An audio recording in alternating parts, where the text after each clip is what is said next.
आदरणीय मेरे प्रिय दोस्तों और भक्तों, शंकर जी के पूर्ण अवतार काल भैरव कहे जाते हैं।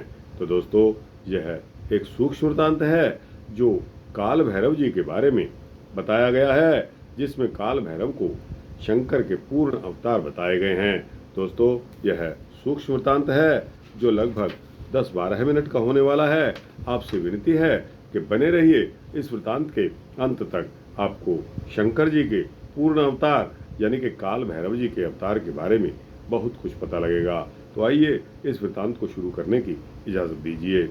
आदरणीय मेरे प्रिय दोस्तों और भक्तों, देवराज इंद्र जिनके पावन चरण कमलों की भक्तिपूर्वक निरंतर सेवा करते थे, जो व्याल रूपी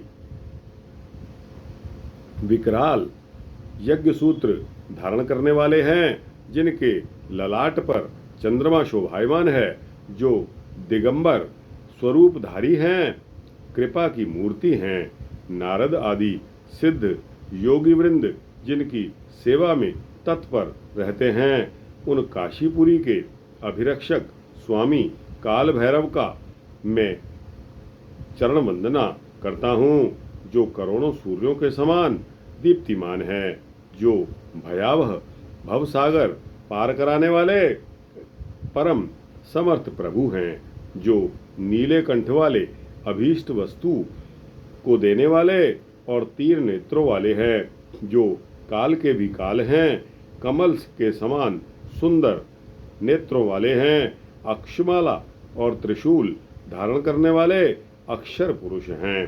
उन काशीपुरी के प्रभु काल भैरव की मैं आराधना करता हूँ। दोस्तों, अर्ध अधर्म मार्ग को अवरुद्ध करके धर्म सेतु की प्रतिस्थापना करने वाले, स्वभक्तों को अभीष्ट सिद्धि प्रदान करने वाले, काल को भी कपा देने वाले प्रचंड तेजो मूर्ति, अघटित घटन सुघट विघटन पटु काल भैरव जी भगवान शंकर के ही पूर्ण अवतार हैं। दोस्तों, भैरव पूर्ण रूपो ही शंकरस्य परात्मनः, शिव पुराण में यह शतरुद्र में आया है। दोस्तों, जिनका अवतरण ही पंचानन ब्रह्म और विष्णु के गर्भापहरण के लिए हुआ था, गर्भ अपहरण के लिए हुआ था। भैरवी यातना चक्र में तपा तपा कर पापियों के अनंत पापों को नष्ट कर देने की विलक्षण क्षमता उन्हें प्राप्त है। देवमंडली सहित देवराज इंद्र और ऋषि मंडली सहित देवर्षि नारद उनकी स्तुति करके अपने को धन्य मानते हैं। उनकी महिमा अद्भुत है, उनकी लीलाएं विस्मयकारिणी हैं। उन महा महिमावान के चरणों में शीश नवाते हुए यहाँ उनका संक्षिप्त आख्यान शिव पुराण के आधार पर प्रस्तुत कर रहा हूँ। दोस्तों, अति प्राचीन काल में एक बार सुमेरु पर्वत के मनोरम शिखर पर ब्रह्मा और शिव जी बैठे हुए थे। उसी काल में परम तत्व की जिज्ञासा से प्रेरित होकर समस्त देव और ऋषिगण वहां आन पहुँचे। उन्होंने श्रद्धा और विनय पूर्वक शीश झुकाकर हाथ जोड़कर ब्रह्मा जी से निवेदन किया कि हे देवाधिदेव प्रजापति, लोकपिता, लोकपालक, कृपा करके हमें परम अविनाशी तत्व का उपदेश दीजिए। हमारे मन में उस परम तत्व को जानने की प्रबल अभिलाषा है। भगवान शंकर की विश्व मोहिनी माया के प्रभाव से मोहग्रस्त होकर ब्रह्मा जी यथार्थ तत्वबोध न कराकर आत्म प्रशंसा में प्रवृत्त हो गए और वे कहने लगे कि हे समुपस्थित देव एवं ऋषिगण, आदर पूर्वक सुनिए। मैं ही जगत चक्र का प्रवर्तक, संवर्तक और निवर्तक हूँ। मैं धाता, स्वयंभू, अज अनादि ब्रह्म तथा एक निरंजन आत्मा हूँ। मुझसे श्रेष्ठ कोई नहीं है। सभा में विद्यमान भगवान विष्णु को उनकी आत्मश्लाघा नहीं अच्छी लगी। अपनी अवहेलना किसको अच्छी लगती है। अमर्ष भरे स्वर में उन्होंने प्रतिवाद किया कि हे धाता, आप जैसी मोह भरी बातें कर रहे हैं। मेरी आज्ञा से ही तो आप सृष्टि कार्य में प्रवृत्त हैं। मेरे आदेश की अवहेलना करके किसी की प्राण रक्षा संभव नहीं है, कदापि संभव नहीं है। दोस्तों, इसमें श्लोक आया है, ममाज्ञया त्वया ब्रह्मन् सृष्टिरेषा विधीयते जगतां जीवनं नैव मम नादृत्य चेश्वरम। शिव पुराण शतरुद्र संहिता में यह आया है। पारस्परिक विवाद क्रम में आरोप प्रत्यारोप का स्वर उत्तरोत्तर तीखा होता चला गया। विवाद समापन क्रम में जब वेदों का साक्ष्य मांगा गया तो उन्होंने शिव को परम तत्व अभिहित किया। माया विमोहित ब्रह्मा तथा विष्णु किसी को भी वेद साक्ष्य रास नहीं आया।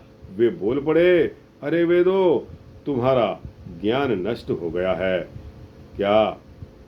भला अशुभ वेशधारी धूल धूसर पीतवर्ण दिगंबर रात दिन शिवा के साथ रमण करने वाले शिव कभी परम तत्व कैसे हो सकते हैं। वाद विवाद के कटुत्व को समाप्त करने हेतु प्रणव ने मूर्त रूप धारण करके भगवान शिव की महिमा प्रकट करते हुए कहा, लीला रूपधारी भगवान शिव अपनी शक्ति के बिना कभी रमण नहीं कर सकते।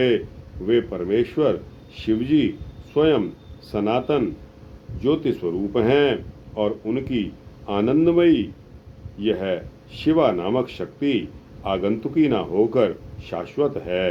अतः आप दोनों अपने भ्रम का परित्याग करें। ओमकार के निर्भ्रांत वचनों को सुनकर भी प्रबल भवित व्यत विवश ब्रह्मा एवं विष्णु का मोह दूर नहीं हुआ तो उस स्थल पर एक दिव्य ज्योति प्रकट हो गई जो भूमंडल से लेकर आकाश तक परिव्याप्त थी।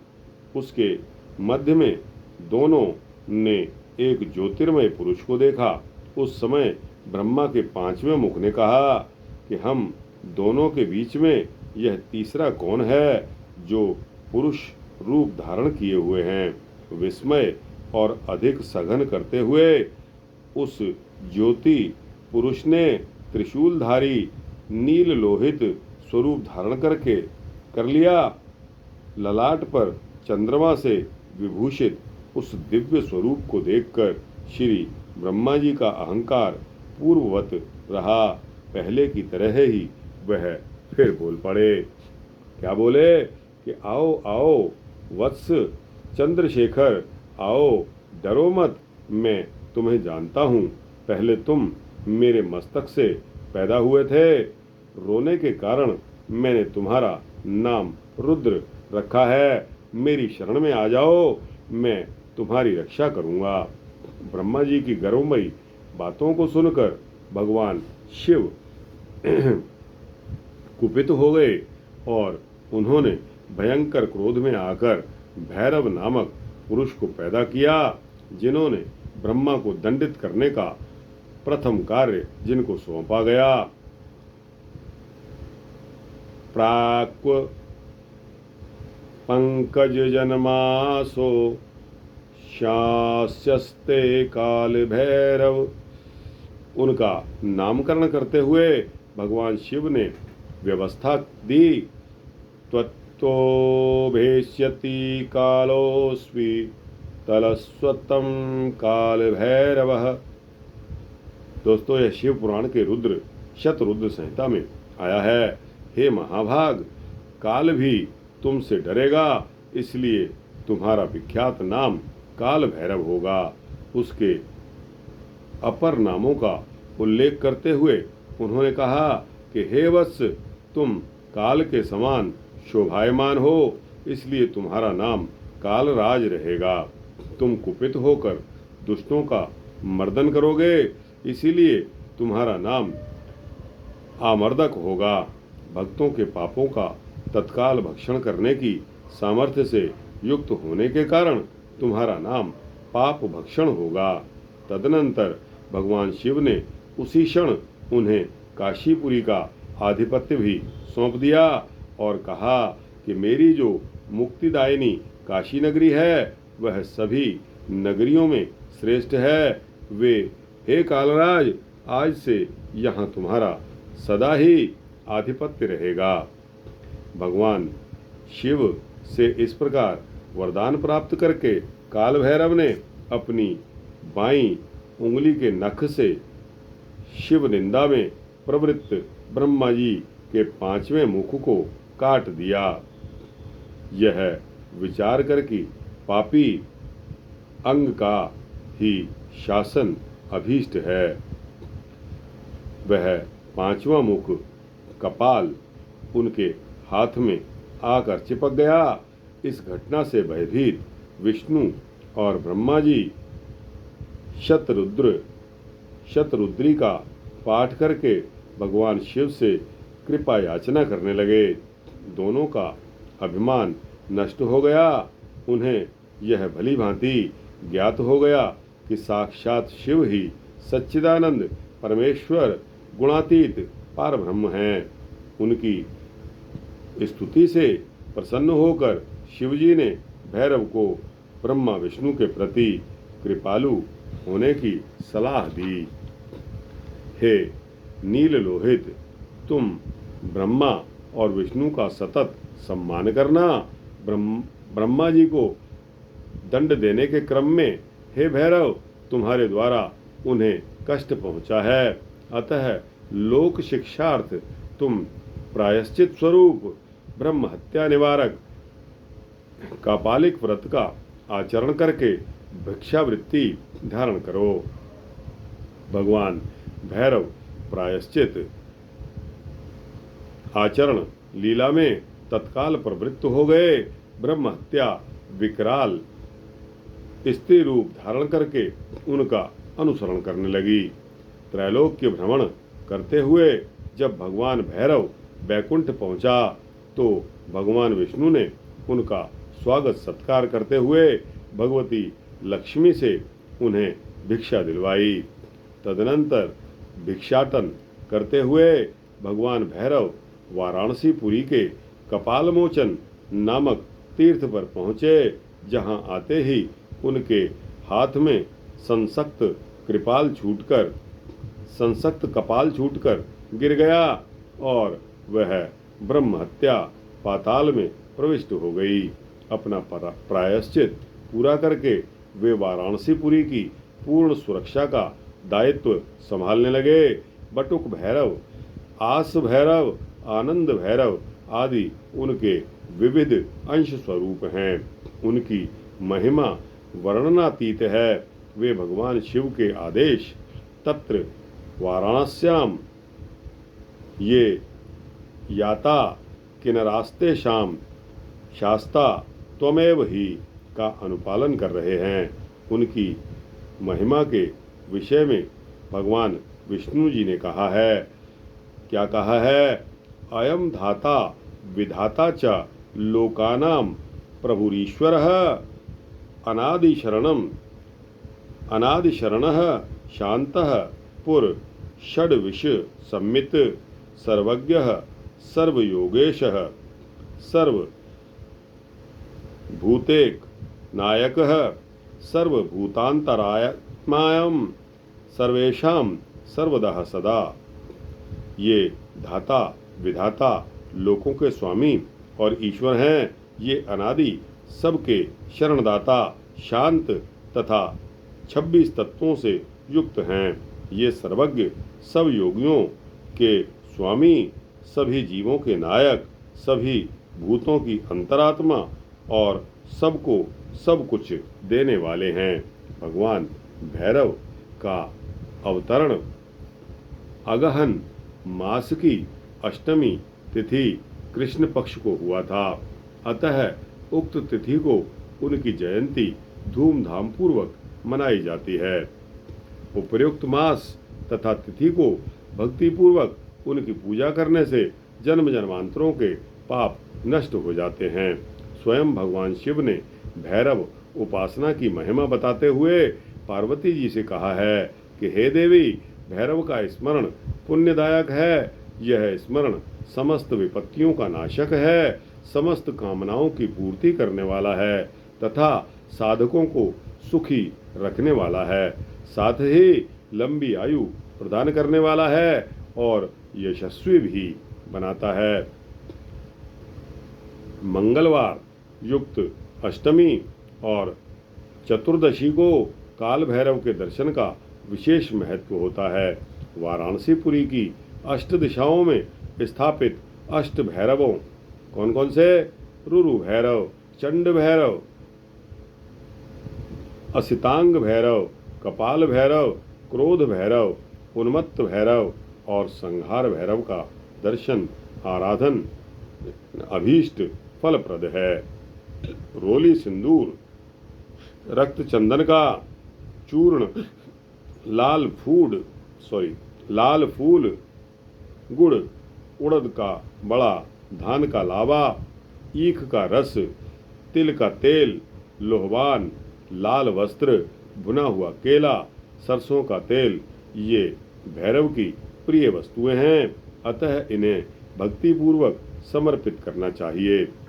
भगवान भैरव शाक्त साधकों के भी परम आराध्य हैं। ये ही भक्तों की प्रार्थना भगवती दुर्गा के पास पहुंचाते हैं। देवी के प्रसिद्ध 51 पीठों की रक्षा में ये भिन्न भिन्न रूप धारण करके अहर्निश साधकों को की सहायता में तत्पर रहते हैं। प्रतिदिन भैरव जी की 8 बार प्रदक्षिणा करने से मनुष्यों के सर्वविध पाप नष्ट हो जाते हैं। ऐसे महाप्रभु भैरव समस्त जनों के पाप ताप का शमन करें। तो दोस्तों, यह वृत्तांत यहाँ समाप्त होता है। यह वृत्तांत शंकर जी के पूर्ण अवतार काल भैरव जी के बारे में था। आपको कैसा लगा? अच्छा लगा हो तो इसको लाइक और शेयर करते हुए अपने दोस्तों, भक्तों, मित्रों, जिज्ञासुओं तक पहुंचाना। कमेंट सेक्शन में अपनी राय भी अवश्य देना और इस चैनल को सब्सक्राइब कर देंगे तो आपको इसी तरह के सूक्ष्म भक्ति वृत्तांत सबसे पहले मिलेंगे। शंकर भगवान की जय, काल भैरव की जय।